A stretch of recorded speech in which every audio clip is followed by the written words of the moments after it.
The title of the message is The Shepherd Story, Called, Changed, and Commissioned. So there are three major lessons that God wants to teach us this morning. So ano po yung mga yon? Number one is called by grace.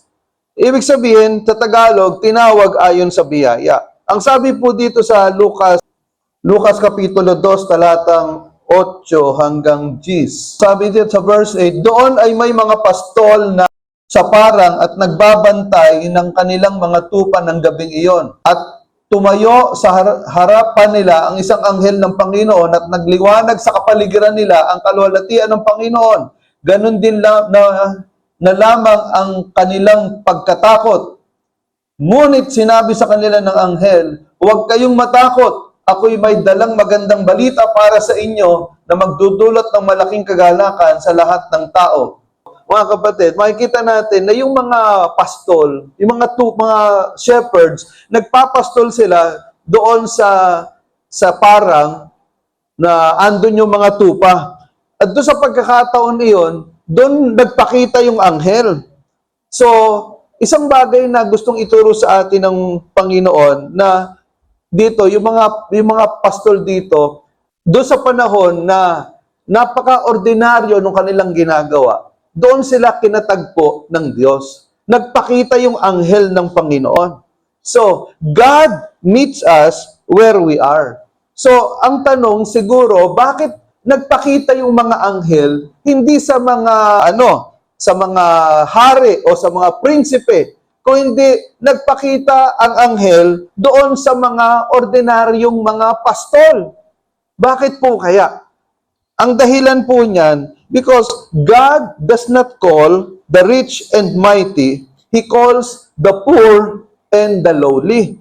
So, to show us that God is attracted to humility and simplicity. So, nagpakita po yung mga anghel ng Panginoon hindi doon sa mga prinsipe, hindi doon sa mga mayayaman, hindi doon sa hari, kundi nagpakita sa mga ordinaryong tao na kagaya ng mga pastol. Which means that God wants to show us that humility and simplicity are important to God. Hindi ko po sinasabi na kapag mayaman ka o magaling ka o mahusay ka, hindi na magpapakita ang Diyos sa iyo. Ibig ko lang pong sabihin mga kapatid na hindi basehan yung yaman, yung talino, yung husay, yung galing o yung kung ano pa man na yung talento mo para kausapin o kalugdan ng Diyos. Naunawaan po natin na kahit ordinaryong tao ka, pwede kang kalugdan ng Diyos, pwede kang gamitin ng Diyos. Naunawaan po natin. Pangalawa, ang sabi dito, God delights in those who are hard workers. Bakit po? Ang sabi doon sa Bible, these shepherds, they are keeping watch over their sheep at night. So, pinapakita dito na yung mga pastol ay binabantayan yung kanilang mga tupa kahit na gabi o madaling araw. Ibig sabihin, napakasipag nitong mga pastol na to. Dapat sana, siyempre, gabi na, dapat natutulog na yung mga pastol. Pero hindi, binabantayan nila ng maigi, ng mabuti, yung kanilang mga tupa. Ano po ibig sabihin nito? God delights in those who are doing their best in their assigned task or responsibility. Mahalaga po sa Panginoon yung pagiging hard worker. Naunawaan po natin. Ito po mga kapatid. Kung pag-aaralan po natin ang Filipino psychology, dalawa po sa ugali ng mga Pilipino ang talagang dapat nating basagin. Ano yung una? Una, katamaran. Katamaran. Maraming Pilipino tamad. Naunawaan po ninyo? Kaya nga isa sa mga pinakasikat na sinulat ni Jose Rizal, yung The Indulgences of the Filipino People. Ano ibig sabihin nun? Yung katamaran ng mga Pilipino. Siguro nag-aral naman kayo ng Life and Writings of Jose Rizal. Naituro ko sa MCE yan The Life and Writings of Jose Rizal. So mga kapatid, isa yan sa pinakamasamang ugali nating mga Pilipino, katamaran. Maraming tamad na Pilipino kaya hindi umaasenso sa buhay. Naunaan po ninyo, marami kain tulog. Maraming kabataan kain tulog. Alam niyo ba, ito ko, kwento ko na naman yung panahon ko nung ako'y nasa kolehiyo, more than 100 times na. Kunwari, first time yung narinig Ang baong ko noon, nagtaaral ako sa UA, engineering, 15 pesos per day. Ang pamasahe, piso. Doon sa 15 pesos per day, doon ko na kinukuha lahat. Pambili ko ng pagkain, pambili ko ng libro, pambili ko ng damit, ng sapatos, lahat-lahat, ando na. Kaya nga hindi ako nakapag-girlfriend Wala akong panustos.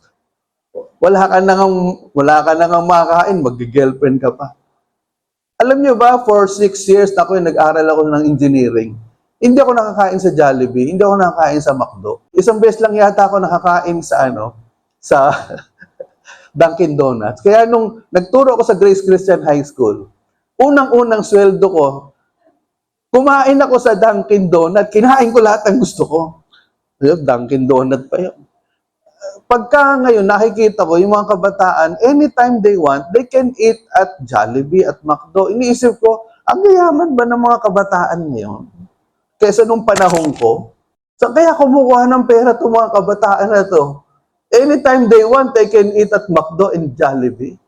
Yun lang pumapasok sa isip ko. Alam niyo, maraming Pilipino, tamad, saka isa pa, mayabang. Mga one-day millionaire. Naintindihan niyo ba? Balik tayo dito sa kwento. God delights in those who are hard workers. Natutuwa ang Diyos doon sa mga masisipag. Naintindihan po natin. So kapag halimbawa, binigyan ka ni Lord ng task, binigyan ka ng Panginoon, meron kang binigay sa iyo na assigned work, yung boss mo, o yung teacher mo, o yung nanay mo, o yung tatay mo, you do it 101%. Naintindihan niyo ba? Always mark your work with excellence. Naintindihan natin? Naalala ko when I was in MCU, nagbigay ako ng project sa mga estudyante. Sabi ko, sige, you do it for 2 weeks. After 2 weeks, you submit it to me. Physics yung klase namin.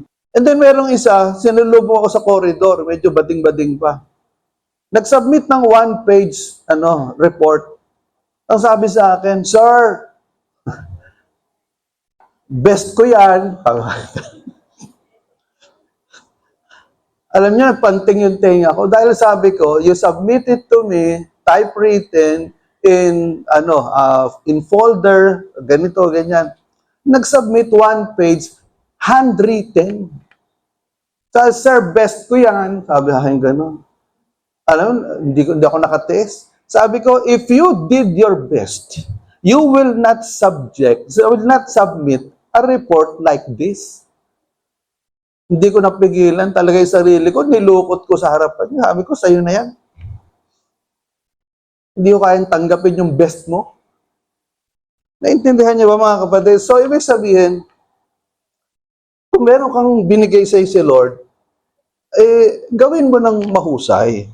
Bawa yung security guard. The security guard who prays a lot. Sabi nung iba, bakit itong security guard na to? Bakit sabi, ang dami, lagi ka nagpe-pray. Bakit pray ka ng pray? Ang sabi ng security guard, alam niyo, hindi man ako nakikita ng tao, pero nakikita ng Diyos ang ginagawa ko. And alam niyo, mga kapel, nagpe-pray ka, wala nakakita sa iyo, wala nagpe-praise na, ang galing mo namang mag-pray. Ang mahalaga, nakikita ni Lord yung ginagawa mo. You are doing your best, and God will reward you. Now, pangalawa, changed by revelation. Changed by revelation. Binago ng kapahayagan. Ang sabi doon sa Lucas 2:11 hanggang 14, basahin ko Sabi doon, isinilang sa inyo ngayon sa bayan ni David ng tagapagligtas ang Kristong Panginoon. Ito ang inyong palatandaan. Matatagpuan ninyo isang sanggol na nababalot ng lampin at nakahiga sa isang sabsaban. Biglang lumitaw kasama ng anghel ang isang malaking hukbo ng mga anghel sa kalangitan. Sila'y nagpupuri sa Diyos at tumaawit, papuri sa Diyos sa kaitaasan, at sa lupa ay kapayapaan sa mga taong kinalulugdan niya. So ano ibig sabihin nito? Nung nagpakita na yung mga anghel dito sa mga pastol, at ang sabi ay papuri sa Diyos sa kaitaasan at sa lupa ay kapayapaan sa mga taong kinululugdan niya. So ibig sabihin po mga kapatid, yung mga anghel ay pinakilala nila kung sino yung pinanganak. Yung ipinanganak na bata, yung Mesiyas, naunawaan ng mga pastol na merong isang bata na ipinanganak, yun yung tagapagligtas. So, nagkaroon ngayon itong mga pastol na ito ng kapahayagan mula sa Diyos, naunawaan nila na yung propesiya na 700 years na nilang hinihintay, nangyari. Alam niyo ba yung Isaiah chapter 7 verse 14 na ang isang birhen ay manganganak. Isaiah 7:14 at yung Luke chapter 2 verse 11 na ipinanganak ang tagapagligtas, ang pagitan po niyan 700 years. Naintindihan niyo ba? So, kaya yung mga pastol, napaka-privilege nila na yung propesiya na 700 taon nang hinihintay, natupad, at sila yung unang nakaalam. Naunuhan po ninyo. So, nagkaroon ng encounter, no, yung mga pastol doon sa kapahayagan ng kapanganakan ni Kristo. So, encountering the Savior can change our perspective. So, when we truly understand who Jesus is, it changes everything about our identity and purpose. Ano po ibig sabihin nito? Kapag naunawaan natin at nakilala natin kung sino si Kristo sa buhay natin, magkakaroon ito ng pagbabago sa ating isip at puso. Naunawaan po ninyo, magkakaroon tayo ng pagbabago. Mababago nito yung ating pagkatao. Mga kapatid, marami po sa mga Pilipino palasimba, di ba? Or hindi na ngayon. Maraming Pilipino relihiyoso. Pero ang tanong, may pagbabago ba sa buhay? May kilala ba kayo na palasimba pero palamura din? Marami konti. O, anong ibig sabihin nun? Palasimba na palamura? Meron bang palasimba na palautang? Palasimba na na mabisyo, babaero? Naintindihan niyo ba? Kasi nga, hindi naman nababago yung buhay. Walang personal encounter with the Lord. Kailangan natin ng personal encounter with God para magkaroon tayo ng pagbabago. Now, knowing God will change our attitude toward Him and our perspective in life. Magkaiba po yung knowing about God saka yung knowing God. Pag sinabi mong knowing about God, parang alam mo lang na may ganito ang Diyos, pero wala kang personal knowledge of God. Naunawaan po natin. So we need to have an experiential knowledge of God, yung nararanasan natin kung ano yung pagkaalam natin sa Diyos. Now, encountering the Savior can lead us to worship. The shepherds' encounter with heavenly host of angels worshiping God on earth transformed their hearts. So, ang nangyari po nung itong mga pastol na ito ay na-encounter nila yung mga angels, nagpakita sa kanila yung mga anghel. Ano ang nangyari? They worship God. So, true encounters with God lead to transformation and worship. Pagka po tayo naunawaan natin kung sino ang Diyos sa buhay natin, natututo tayong sumamba ng tama sa Diyos. Naunawaan po natin. So, marahil yung iba sa atin, nahihirapan tayong mag-worship sa Lord. O nahihirapan ka mag-pray. Yung iba hirap na hirap mag-pray. Yung iba kapag ka nanalangin, napaka-ritual.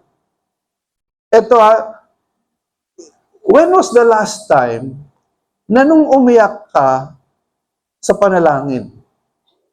Or kailan yung huling panahon na nanalangin ka na talagang tumutuloy yung luha mo? Hindi dahil sa napakabigat ng problema mo, kasi pagka napakabigat ng problema mo, talagang maiyak ka eh. Pero yung kailan yung nanalangin ka na maramdaman mo na lang umiiyak ka dahil naramdaman mo yung presence ni Lord. Naintindihan niyo ba yung gusto kong sabihin? Na wala ka namang balak umiyak. na hindi naman napakabigat ng problema mo. Pray ka, naramdaman mo the closeness of God while you are praying. Okay? Mga kapatid, mahalaga po yun. That is worship.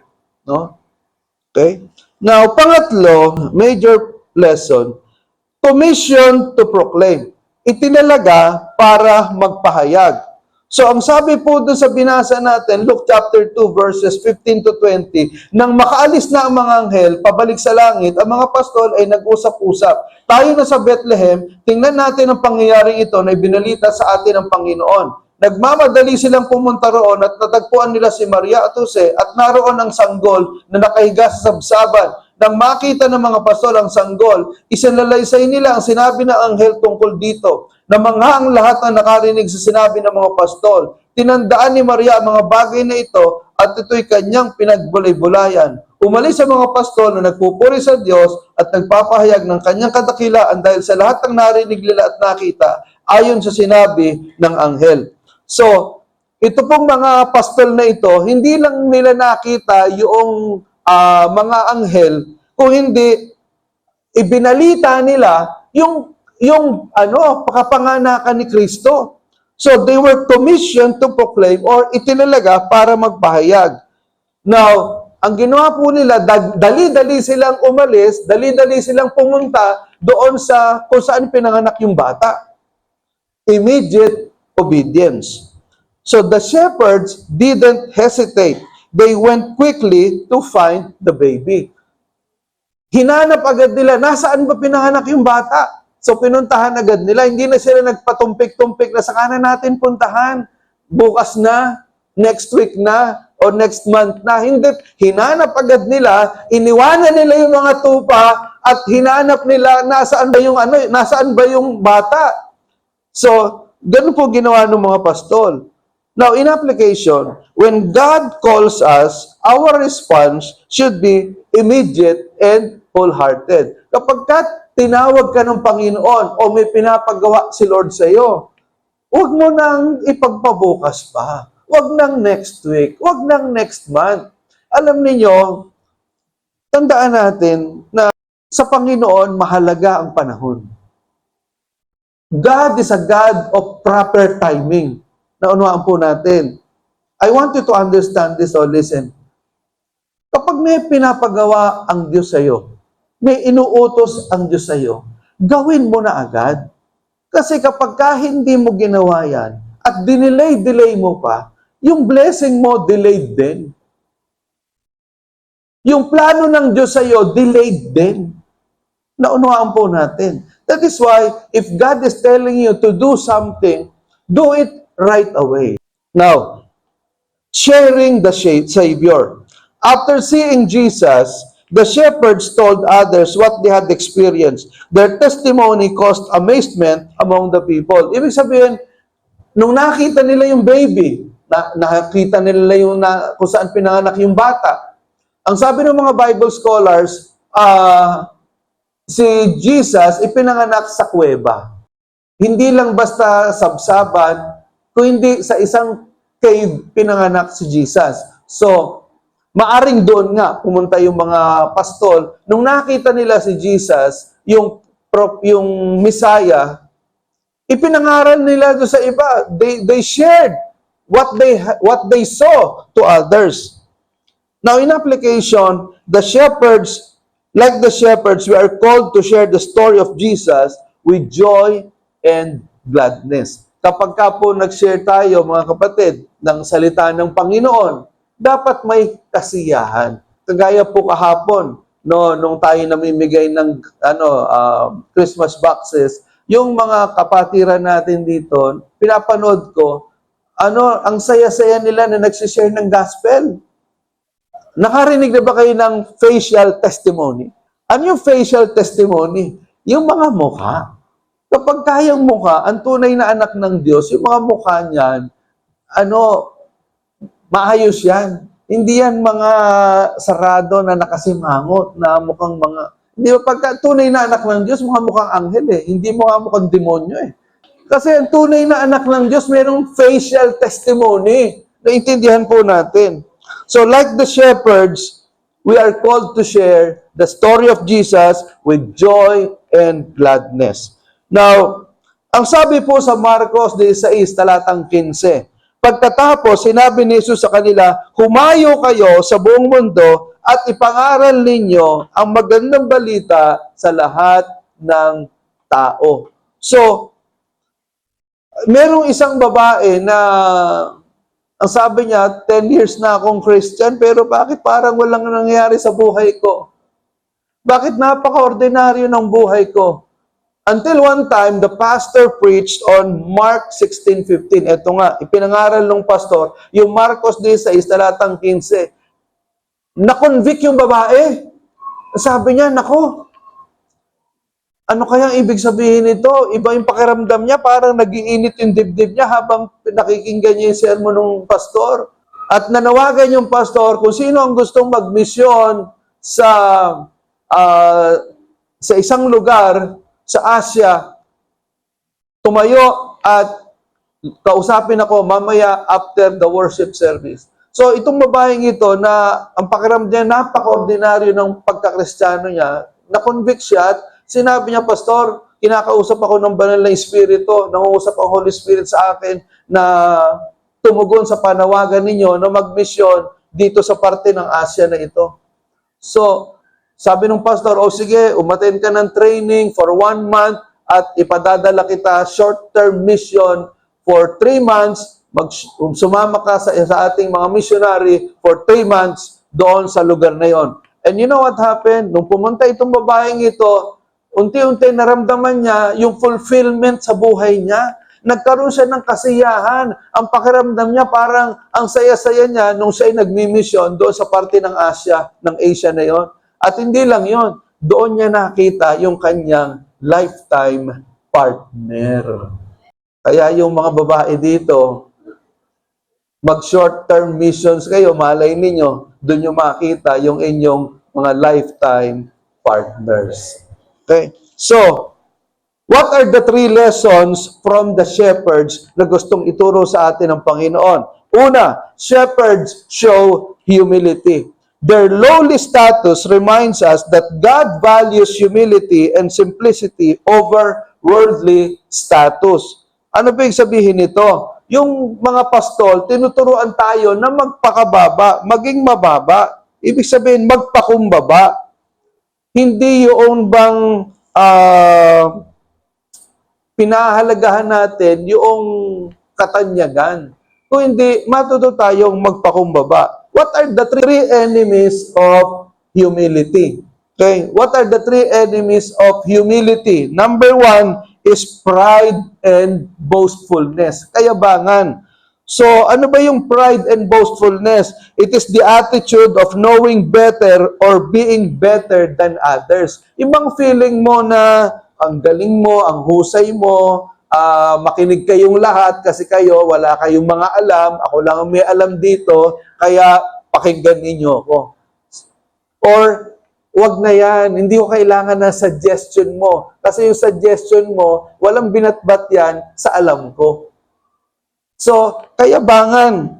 Pangalawa, entitlement. Ano ba yung entitlement? The attitude of special treatment or recognition. Yung bang feeling mo entitled, i-recognize nyo naman ako, or give me special treatment, or give me a special position, or sige kayo maglinis, ako hindi, dyan lang kayo, dito lang ako, kayo ang gumawa niyan. Or you have to serve me, yung mga tipong ganon. Alam nyo, maraming kabataan ngayon, feeling of entitlement. Pag inutusan maghugas ng pinggan, kung hindi, wait lang, ba't ako? O kaya, meron mga kabataan na pagkatapos mag-aral, yung bang hindi marunong mag-give back sa parents. May mga ganon. Kilala nyo ba?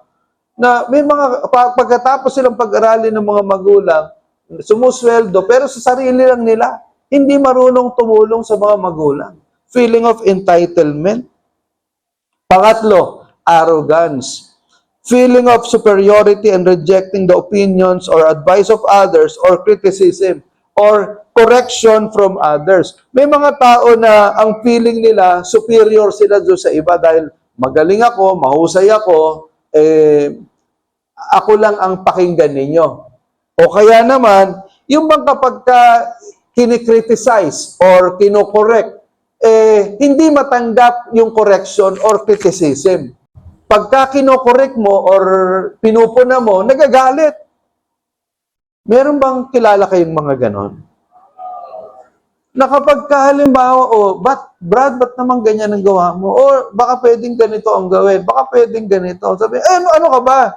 Wala kang pakialam wag mo akong pakialaman. Alam ko yung ginagawa ko. O kaya pagka kinorek mo, nagtatampo, sumasama ang loob. Yung mga lumalayas pa ng church. Hindi ba? Ito yung mga taong arrogant, mayabang. Alam niyo, mahalaga sa atin yung nakaka-receive tayo ng criticism and feedback. Kasi pag hindi ka marunong tumanggap ng feedback or criticism or halimbawa, merong project na natapos sa gaya ng ating anniversary, kailangan niya may mga post-evaluation. Kapag may mga project, malalaking project, mahalaga yung post-evaluation. Kagaya ginagawa natin sa church. Every time na meron tayong major event, merong post-evaluation na ginagawa para nalalaman natin saan ba tayo nagkulang. Ano ba yung bagay na pwede pa nating ma-improve sa susunod? At saan ba tayo nagkamali? Naunawaan ninyo? So, dapat marunong tayong tumanggap ng criticism, ng correction. Kasi doon tayo mag-grow. Naintindihan nyo ba? Alam nyo, nung ako'y bata-bata pang preacher, tinatanong ko si Pastora Malu, ano bang pwede ko pang ma-improve? Saan ba ako nagkulang? Saan ba ako nagkamali? Ano ba yung bagay na dapat kong baguhin? So, sinasabi sa akin ni Pastora yan. Nasasaktan ako, syempre. Pero, sa may mga pastor, the best critic is the wife. Dapat marunong kang tumanggap ng correction. Proverbs 22 verse 4, humility and the fear of the Lord, its wages are riches and honor and long life. So tingnan ninyo sa Tagalog, ang kababaang loob, basahin natin, ang kababaang loob at banal na takot sa Panginoon ay nagdudulot ng kayamanan, karangalan at mahabang buhay. Ang tanong, sino sa atin gusto natin ng kayamanan, karangalan at mahabang buhay? Sino ang ayaw ng kayamanan, karangalan at mahabang buhay? Lahat tayo, we want riches, honor, and long life. Hindi ba? So the Bible is very clear. Ang sabi dito, humility and the fear of the Lord. Yung kababaang loob at yung banal na takot sa Panginoon, nagdudulot ng kayamanan, karangalan, at mahabang buhay. Now, another lesson from the shepherds. Shepherds share the good news. After encountering Jesus, they couldn't keep the message to themselves, symbolizing the call to proclaim Christ to all. So, ano ibig sabihin nito? Yung mga pastol, hindi lang nila sinarili. Yung pagkaalam nila na ipinanganak na yung Mesiyas, ibinalita nila to sa iba. So, there are 3 reasons why we must share the gospel. Ano yung 3 bagay? Bakit kailangan nating i-share ang mensahe ng Diyos? The gospel is the good news. Una, to fulfill the Great Commission. Bakit po? Ang sabi sa Matthew 28:19 and 20, go and make disciples. Go and make disciples, baptizing them in the name of the Father, the Son, and the Holy Spirit, and teach them to do everything I have commanded you. Utos sa atin yan mga kapatid. Alam niyo ba kung yung Great Commission o yung banal na pagtatalaga, na ginawa lang ng mga apostol niyan, pagkatapos yung mga apostol, hindi nila itinuro doon sa mga sumunod na henerasyon, hindi makakarating sa atin ang Ebanghelyo. Yung young people ako, meron akong kasama sa young people namin, na sabi niya, alam mo Joey, yung Great Commission, hindi para sa atin yan. Para sa mga pastor lang yan. Sabi ko, alam mo yung mga pastor, kawawa naman yan. Kung mga pastor lang, ang gagawa niyang Great Commission na yan, mag-share ng gospel, paano lalaganap ang salita ng Diyos sa maraming tao? iilan lang sila. Kaya mga kapatid, itong Great Commission, it is for all of us, no? Para sa ating lahat yung Great Commission.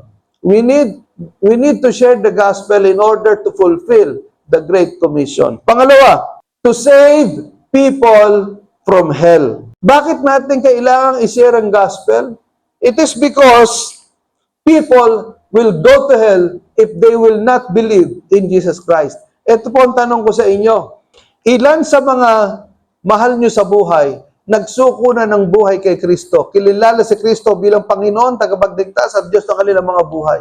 Napakalinaw po sa Bible. Ikalawang Tesalonica 1, talatang 6 hanggang 9, na darating ang Panginoon na paghihigantihan niya yung mga taong umapi sa mga anak ng Diyos. At lahat ng hindi nanampalataya sa Diyos at tumanggi sa Ebanghelyo ni Kristo ay daranas ng habang panahong pagdurusa sa impyerno.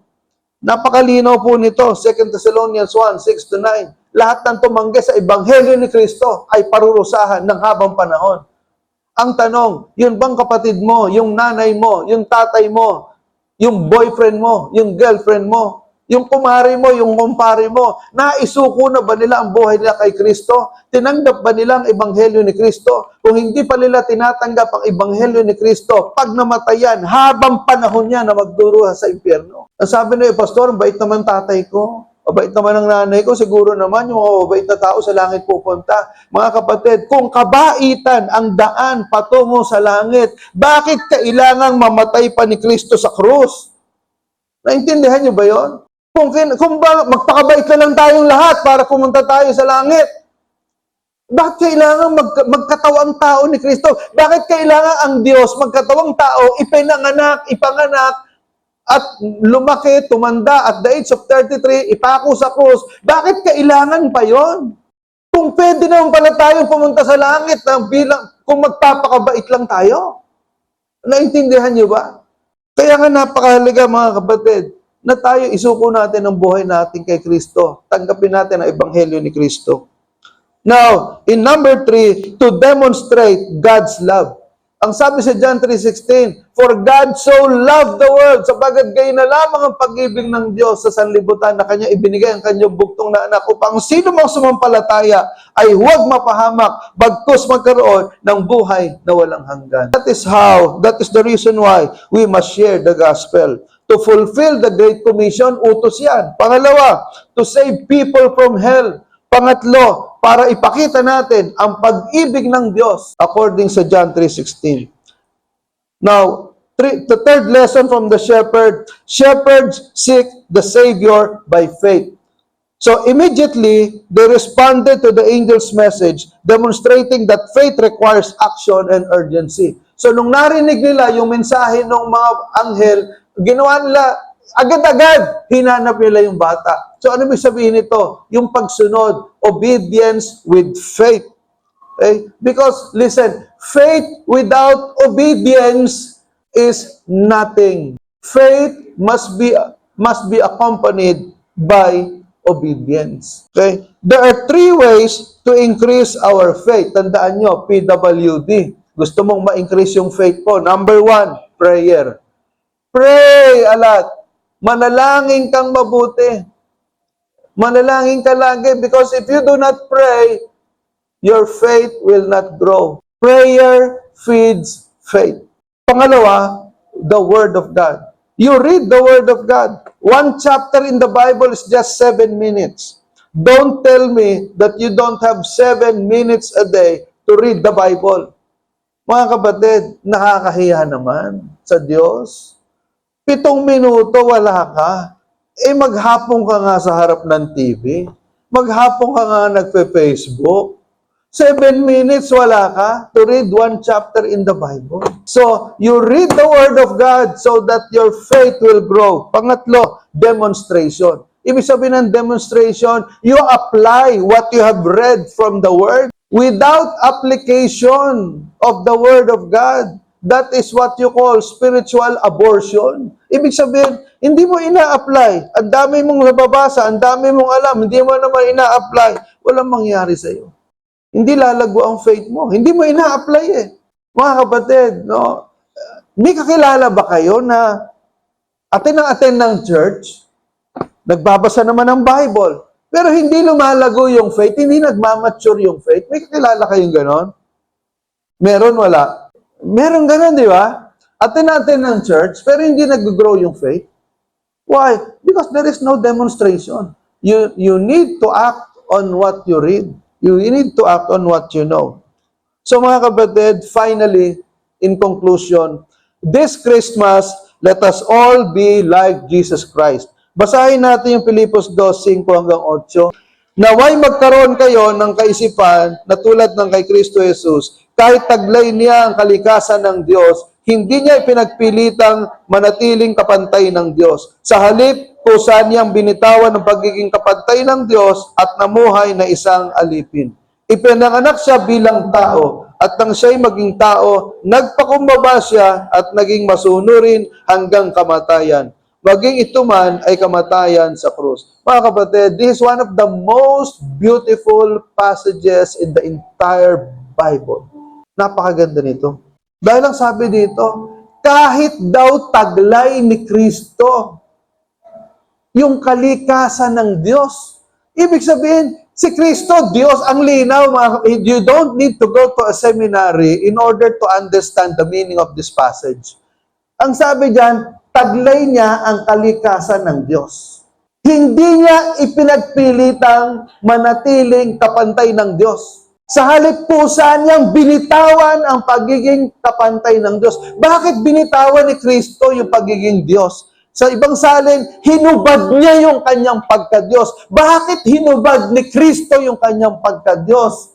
Bakit? Dahil, ang sabi dito, siya'y naging alipin, naging tao. Yung dati niyang kalikasan, Diyos. Pero siya'y naging tao, pinanganak bilang isang tao. Nagpakumbaba. Ibig sabihin, He humbled Himself. Yung pagiging Diyos, naging tao siya, nagpakumbaba, He humbled Himself, naging masunurin sa kanyang misyon. Ay, yung kanyang misyon, mamatay sa krus. Dahil kung hindi mamamatay sa krus si Kristo, lahat tayo sa impyerno ang punta natin. Naunawaan po ninyo. Bakit kailangan hubarin ni Kristo yung kanyang pagka-Diyos? Dahil kung hindi niya uhubarin yung kanyang pagka-Diyos, hindi siya pwedeng mamatay sa krus dahil walang Diyos na namamatay. Naintindihan niyo ba? That's why, yung kanyang, sabihin natin, let me use the term, yung kanyang superpower na pagiging Diyos, hinubad niya yon para mamatay at tablan siya ng kamatayan. Dahil kung hindi siya mamamatay, para sa atin doon sa krus, lahat tayo, lahat ng tao sa impyerno ang punta. Naunuhan po natin. And that is the very reason why there is Christmas. Ipinanganak ang ating tagapagligtas. Nagpakababa. Isang Diyos naging tao. Nagpakababa para sa atin. Para siya'y naging bata, tumanda, dahil ang misyon, mamatay sa krus, para iligtas tayo. That's the very reason why Jesus was born. Naunawaan po natin. The reason why we have this season is for Jesus to grow old, to grow up, and die on the cross. That's the ultimate reason why there is Christmas. Naunawaan po natin. Palakpakan natin ang Panginoon. Let us pray. Salamat po, Panginoon. We pray, God, Lord, ang mensahe niyo po ay nangusap sa aming mga puso. Matuto po kami magpakababa, Panginoon, dahil kinalulugdan po ninyo ang mga nagpapakababa at inyo pong kinakagalitan, kinakalaban ang mga mayayabang, ang mga mapagmataas. Salamat po, Panginoon. Dalangin po namin, Lord, na ang mensahe mo ay maging buhay sa aming puso, sa aming isip, at amin po itong maisakabuhay. Salamat po, Panginoon. Dalangin ko po ang bawat isang nakinig sa mensahe mo na matandaan po ito at may apply sa kanilang buhay. Salamat po sa pangalan ng Panginoong Jesus. Amen.